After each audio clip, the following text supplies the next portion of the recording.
Hi, this is Mama Says, where I respond to your questions, stories, and comments from the internet and make sure that everything is anonymous. So first up, we have a woman who recently gave birth.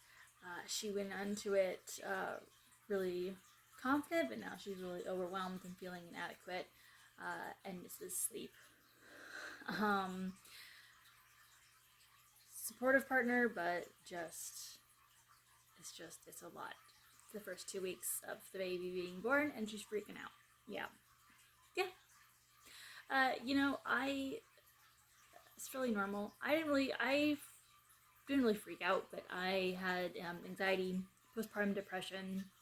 I also was struggling with OCD, PTSD from stuff that happened before becoming pregnant. So yeah, it's it's hard for everyone, and I was really confident. I thought I was gonna be that mom that was like went out jogging with her kid and all that, but that did not happen. I ended up a really depressed mess, just kind of holding my baby and on the couch and not moving all day.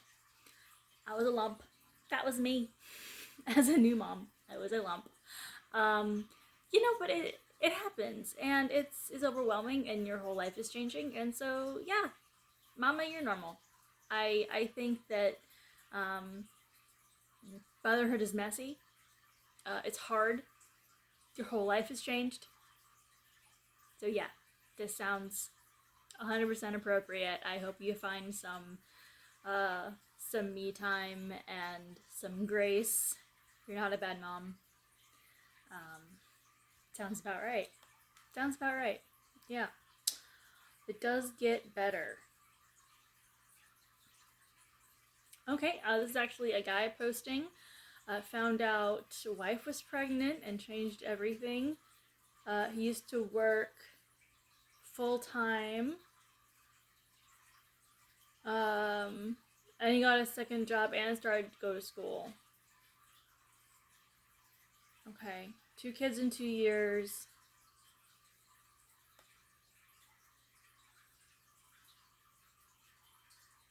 Okay. 80-hour work weeks. Okay. Wow. uh, if you have the stamina for that, just keep reminding yourself that there is an end to the torment. That there is an end goal, like you're going to graduate on this day, like you just have to make it until this point. You just have to, you just have to make it till this point. It gets easier here. You can make it until here. You can make it until here. Make sure you get to a point where you have that life balance where you are not just on all the time, and make sure you have some time for yourself. I know that working huge weeks and going to school, or working huge weeks and having multiple kids, is the reality for a lot of people, and it is really draining and it is really hard, and it is, your body hurts, your brain hurts, your heart hurts, like, there's always something more that you wish you had done at the end of the day. Some sort of parenting style you wish you could try, or whatever it is, you always wish, at the end, there's always something. But I mean, if you aren't healthy, if you aren't doing good, and mentally and in your heart, that is what your kids are going to internalize and notice. So make sure you're taking care of yourself. And if you're taking care of yourself, then you can show up and be your best for your kids. So, baby is happy when mama and daddy are smiling and happy. And, they smile when you smile. Just remember that. They smile when you smile. So make sure that you are spending as much time with them as you can, but also that you're having that self-care time. And I can make another video on how to make that happen, because with what time, right? Okay. But multiple kids, 2 kids in 2 years, that's while working 80 hours and that's just, I couldn't do that. I know that I couldn't do that. Respect. Jeez.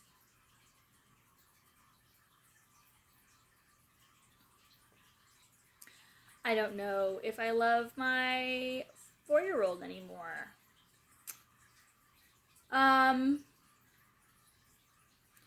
So this little person is experiencing the no word a lot, has found her no, and has found her voice, and is being a lot, and loves one parent, and the other one feels that they don't love them, and they're not sure if they love their child back. You know, it's okay. It really is. Being emotionally exhausted and just burnt out and not being able to feel love for your child or your partner, it does not mean that you do not love your child or your partner. Being so emotionally exhausted that you don't feel it is a sign that something needs to be adjusted. That you are putting too much of yourself out there and not getting enough back. Sounds like this child is being a little shit. And it happens. I think every child has this phase where they are experiencing their no and they're finding their voice, and they just, one parent maybe is a little easier on them than the other, and so they're going to like that parent more. But kids are just going to go through these phases, and as parents we just have to be ready for it. And I worked with kids for like 10 plus years before becoming a parent.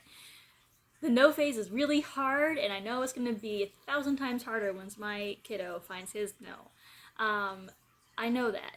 I am bracing for it. I don't think any of us are ready for it. And he's going to be a really headstrong little twerp, and just like this child. And I know that. And, it's a really tough thing to be able to say, I don't know if I love my kid anymore. That is really, really tough. I am so sorry. But I promise that you will get on the other side of this.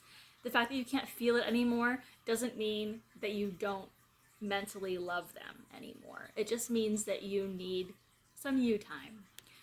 Go to the spa, get a babysitter, chill out, have a day to yourself.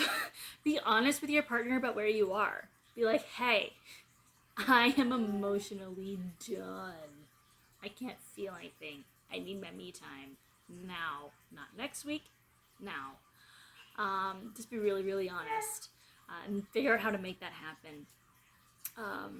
Even if it just means that you are locked in your room and you do not come out until you've watched a whole marathon of whatever show you want to watch all day, and they just come and bring you food, or that can be your partner's job. Take care of the baby in another room and just ferry you in whatever you want to eat or drink for the whole day. If that's what you need, be honest with them, and make that happen. My little angel has just woken up from his nap. I'm going to have to go. I hope this was entertaining, or at least helpful. So, but my undying respect and support for all the parents out there. It is really, really hard. My little angel is going to start screaming, so I'm going to go. But, yes, keep up the self-care, and I will see you next time.